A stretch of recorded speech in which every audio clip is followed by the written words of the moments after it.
All right, joining us for more on this, we're going to talk to House Minority Whip Steve Scalise. We could keep you here all hour, but we'll try to get through as much as we can. One of the things about this executive order is a push for vaccinating immigrants and migrants as they come across the border. You have some particular thoughts on that, sir?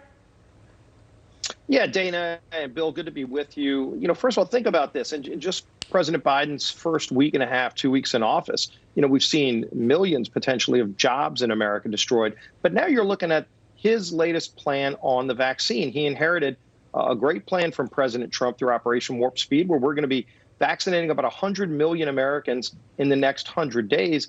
And what has President Biden done? First, we exposed that he was trying to prioritize Gitmo terrorists over Americans in getting the vaccine. They pulled back on that after we exposed it. But then now he's saying that people who came here illegally can jump ahead of other Americans who have been waiting to get the vaccine on that prioritization. So what is this priority? I thought we were supposed to be looking out for hardworking families. We're trying to get our economies open. We're trying to get our schools safely reopened. And you do that by vaccinating everybody who wants to get the vaccine.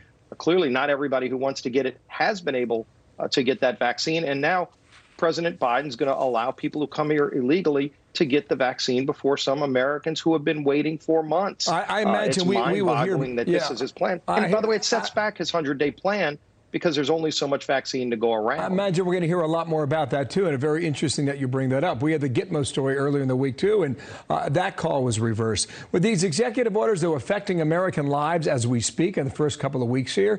Here's a quote from Louisiana Oil and Gas. If we get banned offshore, that will be a really big blow to the state. 1 out of every 9 Louisianans work in the oil and gas business. What is the effect in Louisiana?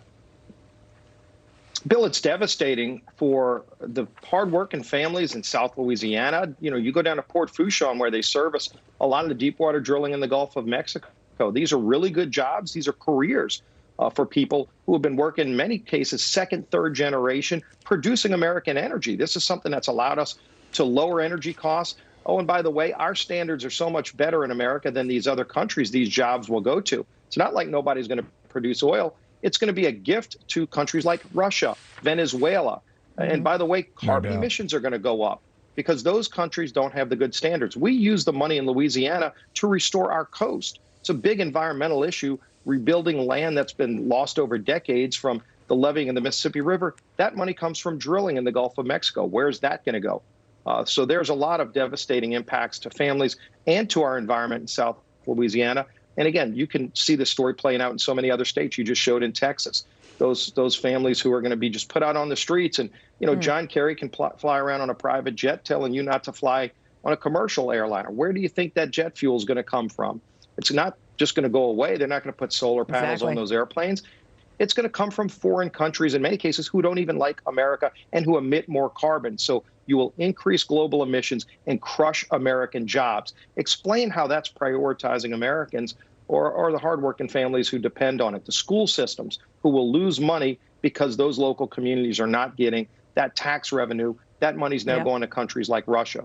Congressman, I also want to ask you, as a member of Republican leadership, there's a little bit of drama happening in the House of Representatives in the next 48 hours. Marjorie Taylor Greene, the freshman congresswoman from Georgia, under some fire for past comments. I'm going to be meeting with Minority Leader Kevin McCarthy later. And Liz Cheney is going to have to talk to some of her members on the Republican side who would like to see her removed from her leadership position because of supporting impeachment and voting for that.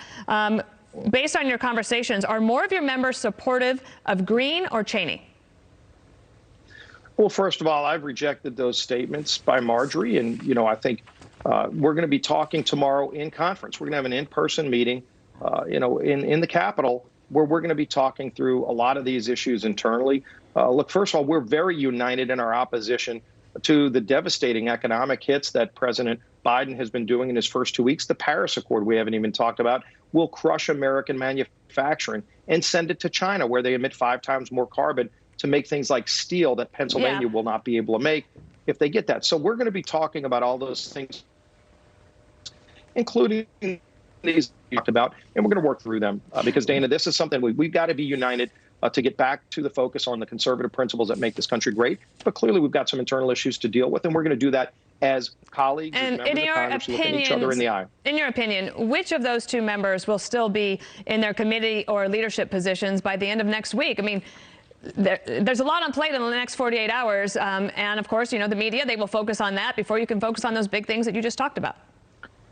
All right. I know the media loves talking about we call it palace intrigue, you know, but at the end of the day, we're going to work through that internally. We're going to resolve these internal battles and divisions. You know, you don't hear them asking Speaker Pelosi every day about the things that are said by her own colleagues, anti-Semitic things, violence that's being incited by some of her members. You know, want to cover up. We're not going to cover this up. We're going to discuss it eye to eye, member to member.